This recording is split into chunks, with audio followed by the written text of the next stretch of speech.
کسی چھوٹی نیکی کو چھوٹا سمجھ کے چھوڑو مت، اور کسی چھوٹے گناہ کو چھوٹا سمجھ کے کرو مت۔ آج یہی المیہ ہے ہمارے یہاں،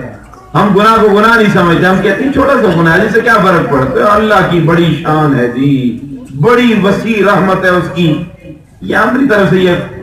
عجیب قسم کی باتیں کر کے اپنے آپ کو تسلی دیتے رہتے ہیں۔ تو کسی چھوٹے گناہ کو چھوٹا سمجھ کے کرو مت، کسی چھوٹی نیکی کو چھوٹا سمجھ کے چھوڑو مت۔ یہ چھوٹی نیکی بھی انسان کے لیے نجات کا ذریعہ بن جاتی ہے، اور کوئی چھوٹا گناہ انسان کے لیے بربادی کا سبب بن جاتا ہے۔ تو میرے بھائیوں، میں نے قرآن مجید میں سے تھوڑا سا حصہ تلاوت کیا ہے، اسی کو موضوع سخن بنا رہا ہوں۔ قرآن مجید میں آپ دیکھیں مختلف قصص اور واقعات بیان کیے گئے، یہ صرف مزے لینے کے لیے نہیں ہے۔ لقد کان فی قصصہم عبرۃ لأولی الالباب، اہل عقل کے لیے قرآن مجید کے قصص اور واقعات کے اندر بہترین سبق موجود ہے۔ آپ دنیا میں دیکھیں، ہر باپ، ہر بڑا دنیا سے جاتے ہوئے کوئی نہ کوئی وصیت کر کے جاتا ہے، لیکن اس کی وصیت کا اپنا ایک انداز ہوتا ہے۔ کوئی کس چیز کی وصیت کر کے جاتا ہے، کوئی کس چیز کی وصیت کر کے جا رہا ہے۔